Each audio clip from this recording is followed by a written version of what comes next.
Hello and welcome. You're listening to the iSightCornwall podcast. I'm your host Beth, and today we have with us iSightCornwall member and trustee Beatrix Love. Welcome, Beatrix. Hello, Beth. Nice to be here with you. Fantastic. Thanks for coming. So iSightCornwall, we are Cornwall's sight loss charity. We offer a range of services, but today we'll actually be discussing something I would say sometimes a taboo, definitely a personal subject, and that is cancer. And cancer screenings and healthcare in general, and how you can access that when you have sight loss. So Beatrix, thanks for coming in. No problem. Would you like to sort of introduce yourself, tell us a little bit about you? So I'm Beatrix. I have been a member of iSightCornwall now for, I think, coming up to 6 years about. I lost my sight back at the end of 2019. I'm 48. I'm married with 2 grown-up children. Fantastic. So today we are looking at sort of healthcare and accessing that. Beatrix, would you mind sort of talking about your experiencing the access to healthcare when you have sight loss? Certainly. It's definitely a complete different kettle of fish trying to access even very basic healthcare like dentists and doctors and all sorts of things. For myself, I'm very fortunate in that I've always been a healthy person, so I don't really ever have to sort of go to the doctors or anything much. But when I have done, since I've lost my sight, I've realised it's really set up for visual people.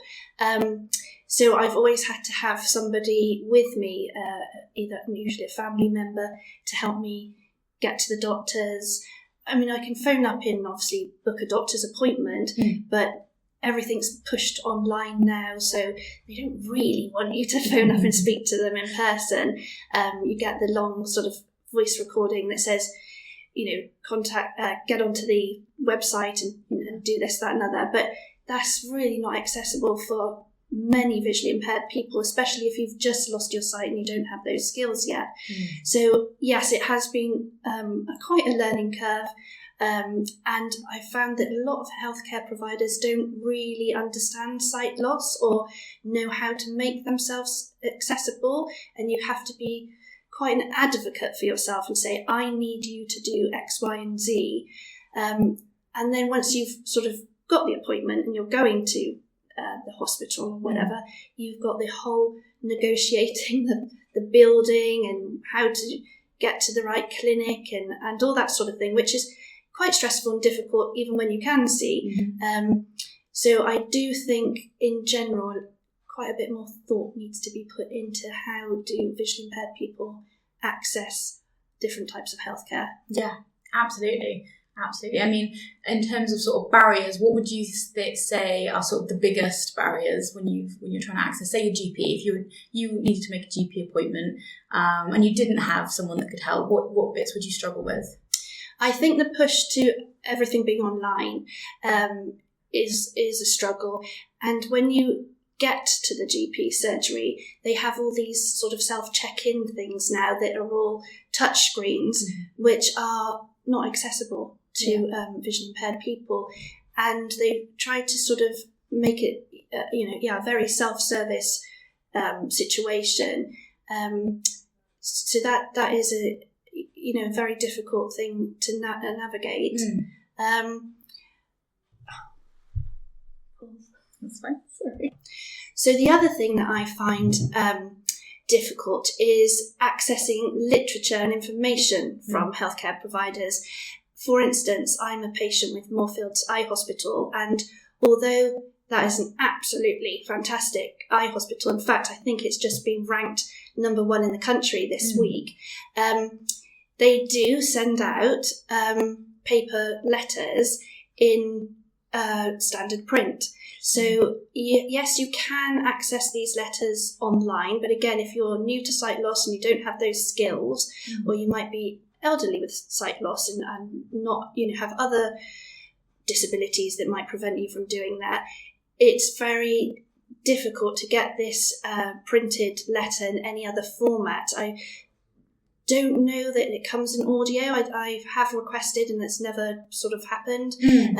I think some hospitals now are doing large print, but it is a bit of a fight and a struggle, and maybe things like just a phone call to tell the person that you've got an appointment in 2 weeks' time. That kind of thing would be very beneficial to somebody with sight loss. Yeah, absolutely. And I think the default is quite often Braille, because it's sort of a tick box. Yes, we can do Braille, but the percentage of people who can actually read Braille, especially if they lose their sight later on in life, is quite low, very low, in fact. So a phone call, for most people, I think it would be best. Absolutely. And even with the Braille thing, from what I can gather, if you have learned Braille or you have been a Braille user for many years, I think from what I've gathered from other people, they often send because the Braille has to be transcribed, obviously, they get the letters later or sometimes even too late. You don't seem to get the information at the same time as everybody else if you need it in a different format. So if it was a cancellation opportunity for an appointment or something, you possibly would miss it because it has to go from the hospital to be transcribed back to you, and at that point the appointment was 3 days ago. Exactly that. Yeah. Interesting. No, I definitely think that is something we've heard a lot at iSightCornwall is in terms of getting the letters and just engaging with you either online or via an app. It's very difficult. A lot of screen reading, although the technology exists, because it is personal information, a lot of apps, banks for one of them and the NHS, I believe, is another, won't read things out loud. Is that your experience? That yes. Yeah, exactly that.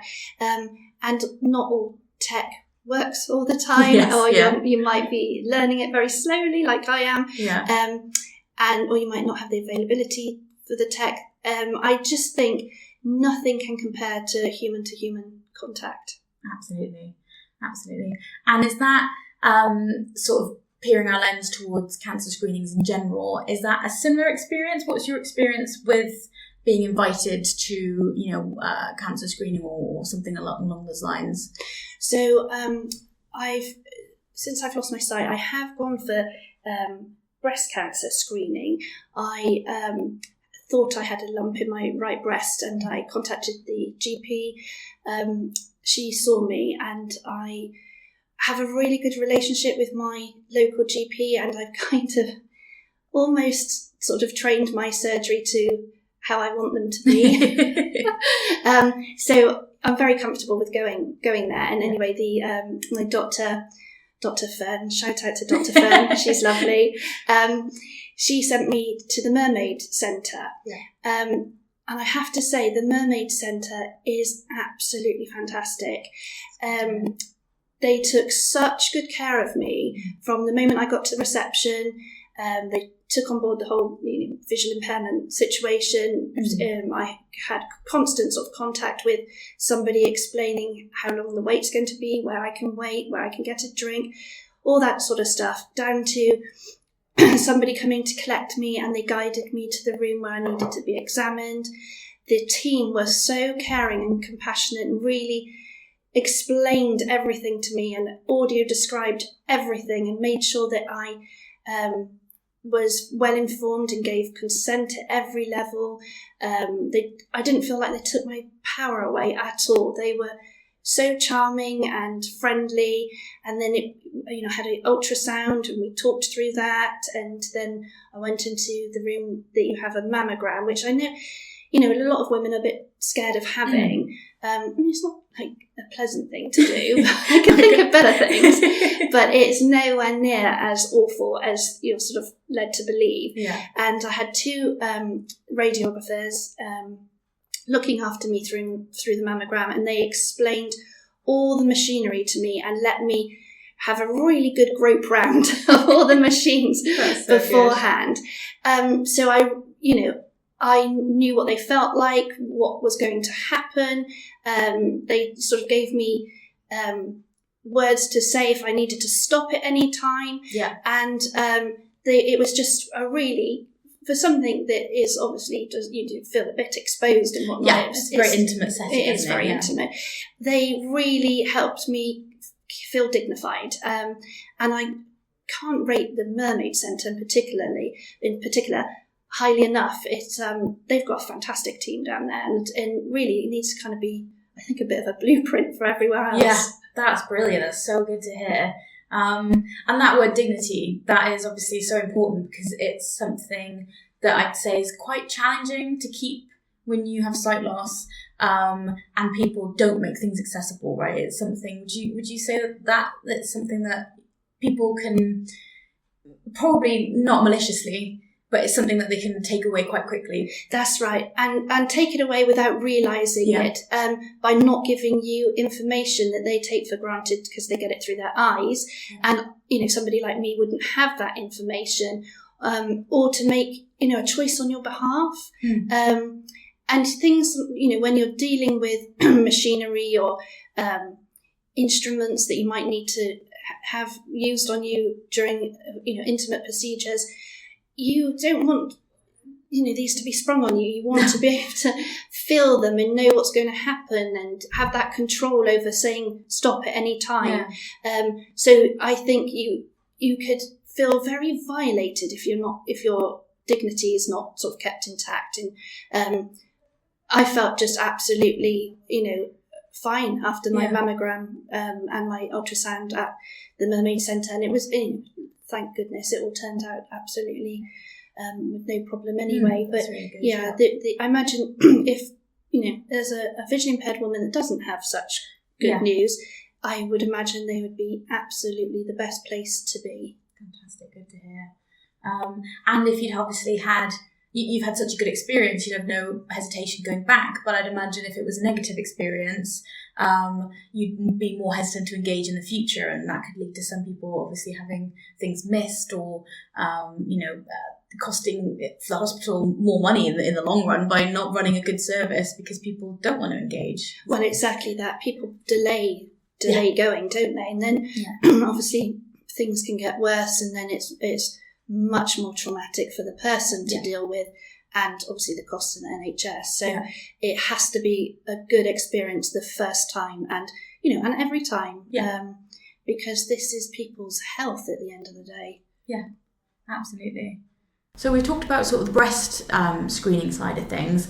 Obviously something we deal with as women, we regularly get invited to, is cervical cancer screenings. Is that something you've engaged with in the past, or since you've lost your sight?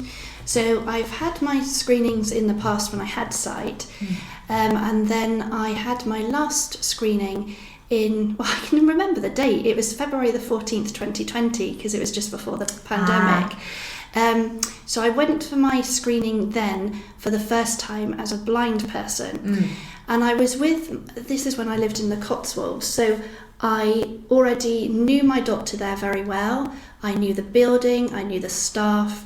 I had made sure that I booked an appointment with my doctor rather than the nurse, and she booked a double appointment. I took my husband with me, and I felt quite as relaxed as you can be about having something like that done. And because I had that good relationship with the doctor, and she understood that, she's doing it now, this procedure on a blind person as opposed to a sighted person, she was brilliant. She let me feel the equipment. She talked me through what we would do. She said, just shout out at any time, I want to stop.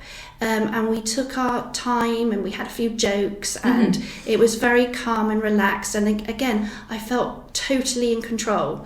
And it just really helped that she wasn't rushing me. It was somebody that I'd already had, a good relationship with and trusted, and that she really went through the whole procedure, because when you can't see, to have something that intimate done to you without knowing what's going on or what's going to prod you or anything like that, it's really frightening. So she the fact that she sort of let me hold all the equipment, that really, really helped. So obviously you've got the visual image of it in your mind, and it was all fine. So since I've been in Cornwall, I haven't had a smear test yet. I am due, because we're 5 years on now, and so do need to go and have it done, because I've had a reminder, or maybe even 2 reminders now, so I will be booking it in at my local surgery. But I think what I'm going to do is explain to them that I need a little bit more time. I want my own doctor because I do have a nice relationship with her. And she's brilliant in that she sort of does do what I ask of her. But it is a different ball game that because I moved to Cornwall as a blind person, I don't know the layout of the surgery. I don't, really know sort of the layout of the room and things. And I will need a little bit more reassurance and so on. I just wouldn't like to rock up and have anybody do it. So I think preparation is the name of the game with this, I think. And also, if you are a blind woman needing these sorts of screenings, I do think you do kind of have to train your own surgery a little bit, because there's not many visually impaired women that would need, cervical screening. There's not tons of us, so they're not, the average surgery isn't used to having people like us. So unfortunately, a little bit of the onus is on us to train them, I suppose, and tell them what we need, and not be backwards at coming forwards and saying this isn't acceptable, or I need this, and being a little bit upfront and forthright with them. Yeah, I mean, it's something you talked about earlier, actually, and I was going to come back to it, being an advocate for yourself. And I'd imagine it's something when you first lose your sight, is that something you have to learn? Is it quite a shock that you have to ask for these things? Is it, what's your sort of experience there? Absolutely. I thought people would know all this stuff because, they're doctors or nurses. Surely they have the training. They don't. They don't. So, not only have you lost your sight and you don't know yourself at first what you need because it's all new to you, but as you go along and maybe get a little bit more confident, you then do learn to be an advocate for yourself. You have to be, unfortunately, that things aren't always laid on for you.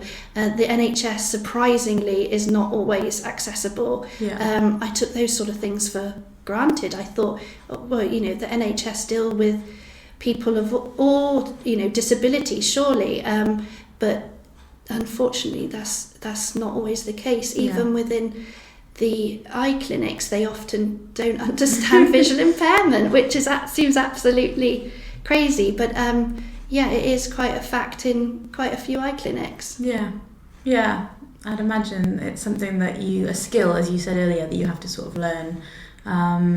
And just going back to the sort of cervical cancer screening specifically, I know that anyone can ask, but particularly if you've got sight loss, it's good to know that you can ask for a second person in the room if you'd like support.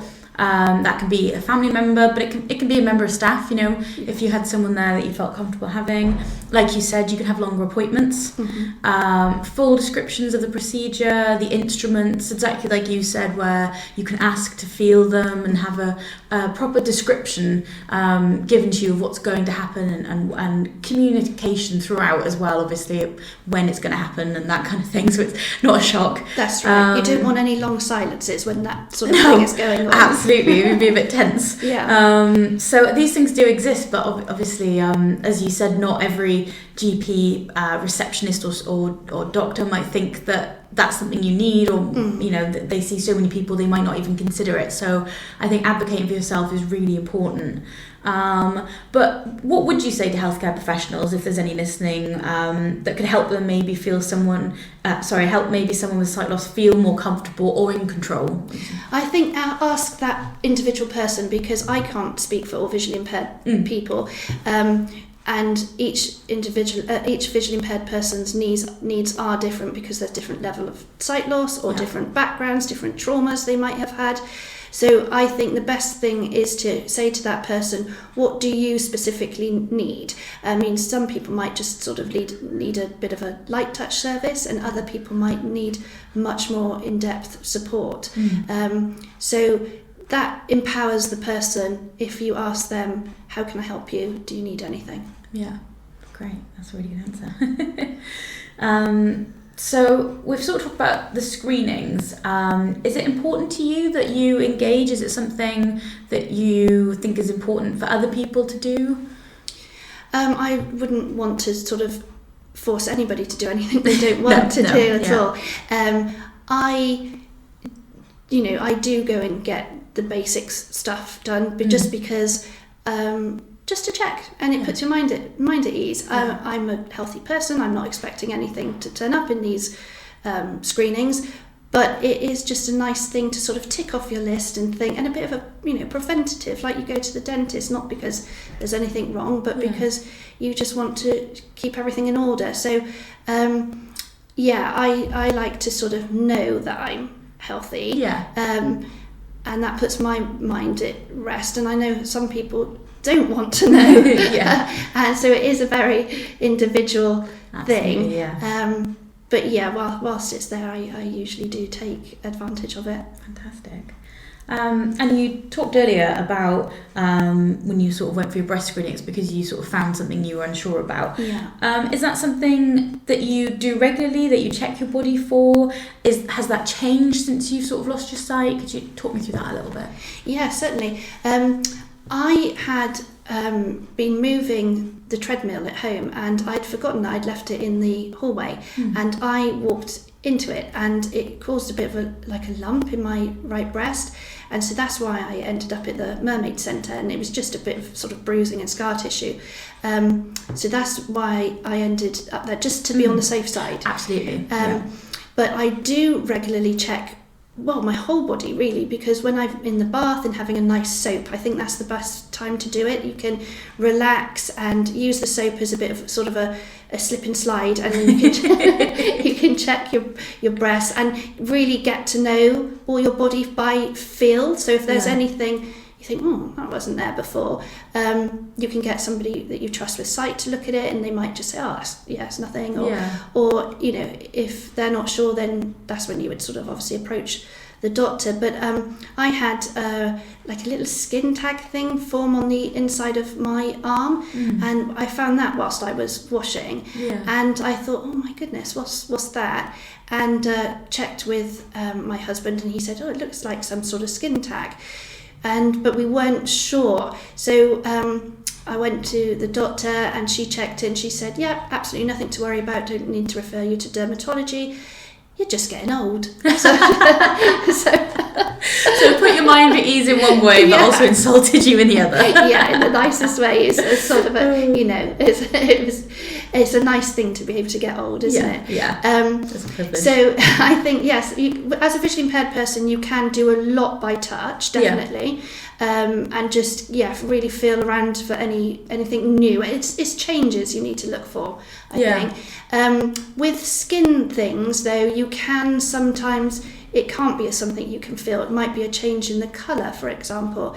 And I think that's when you need to sort of check in with people that you trust, friends or family, and say to them, have you noticed any changes on me? Have I got any skin discolorations or anything like that? And let people know that you wouldn't be offended if they said something, because you can't see yourself. So it's better that somebody else tells you, and you can have it checked in case it is something sinister. So I know a lot of people would be a bit apprehensive about saying to somebody that was visually impaired, do you know you've got a change of skin colour on your face or something? But you could be saving that person from something, not very nice. So there's ways of saying it, obviously. Don't go, what's on your face, kind of thing. Exactly. There's tactful ways of saying it, of course. But maybe if you have a group of, a couple of people that know that you would be open and happy for them to tell you of any changes. That's a really good point, because I've spoken to quite a few of our sort of members and things, and if any of them have had worries, it's usually a loved one or a friend or even the dentist in some situations that have picked up on it first and said you should probably get that checked out. Because as you said, it's not always something you're able to touch or feel, it's something that you have to be able to sort of see. That's right. So I think that's really great advice, is to sort of allow loved ones or friends into your healthcare, because I think, especially in this country, we're sort of we're very polite, and we That's don't right. want to, it's a bit taboo to sort of point out something of how someone looks, isn't it? Exactly. But as you said, you could be saving someone's life. That's right. And it can be anybody. I've heard of hairdressers sort of mentioning things to people. Yeah. I know a couple of weeks back, the lovely lady that waxes my legs, and my beauty therapist, she said, "Oh, you've got a really bad bruise on your shin. I didn't know it was there." No. And then when she said it, I thought, oh yeah, I did clank my leg the other day. But it could have been something. Yeah. But we have a good enough relationship. And again, being my beauty therapist, she's pretty intimate with me. I mean, so we have a good enough relationship that she felt absolutely fine with saying that. Yeah. And I'm glad she does. So it can be, dentists, hairdressers, beauty therapists, nail technicians. If they just sort of mention, "Oh, I've noticed such and such has changed on you. Is that okay, or do you think you should get it checked out?" I think it's everybody sort of plays a part, don't they? Yeah, absolutely. And I mean, I think that's good advice to maybe someone that is blind or partially sighted, is to give people permission to say, especially if you've got a small social circle that you wouldn't mind saying it, or people you trust. Mm-hmm. But yeah, I think that's really important. And also going back to what you said as well about advocating for yourself, and also checking yourself and getting to know how your body feels. Yes. Not because I'd imagine, I mean, I have sight, so I'm very reliant on what my body looks like. Yeah. And it must have been quite a change when you went from being able to rely on that to having to get to know your body in a different way. That's right. Yeah. Yeah, it was. It was totally normal to sort of, you get washed and dressed in the morning, put your makeup on, look in the mirror. Yeah. How do I look? Does this dress go with these boots, or whatever it is? Yeah. All that's gone now. So I do concentrate much more on how I feel, actually, how I feel inside, and I like to feel well and healthy and full of energy, and those kind of things matter more to me now than the fact that I've got grey hairs coming through and stuff. I can't see them, so I don't care. Whereas before, maybe I would have been a bit more concerned about the grey hair coming through. Different things. Yeah. And do you think there's enough information out there in terms of, because I know I was in some dressing rooms recently trying some clothes on, and I noticed there's a sign on the back of the door telling women how to sort of check their breasts for things, which I think is a really good messaging. Yeah. But have you, since you've lost your sight, been told or heard any adverts on the radio or anything like that sort of encouraged you and taught you how to do it through feel? No, it's not good enough. No, I think more can be done with that, even down to things like, I won't mention names, but lunchtime programs that are sort of aimed at women that I listen to sometimes when I'm having my lunch.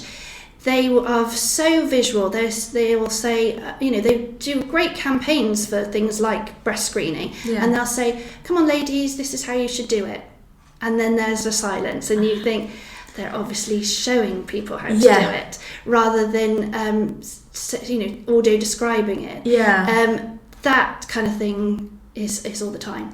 So we need to bear in mind that not everybody's got sight, or not everybody's got good sight, and also people learn in different ways anyway. So you might have sight but be more of an audio learner. So I think if you can engage as many of the senses as possible, then you're going to hopefully hit everybody with this information. But no, there's I mean, I know how to look for things in my breast just from before, because I already knew. Had sight before.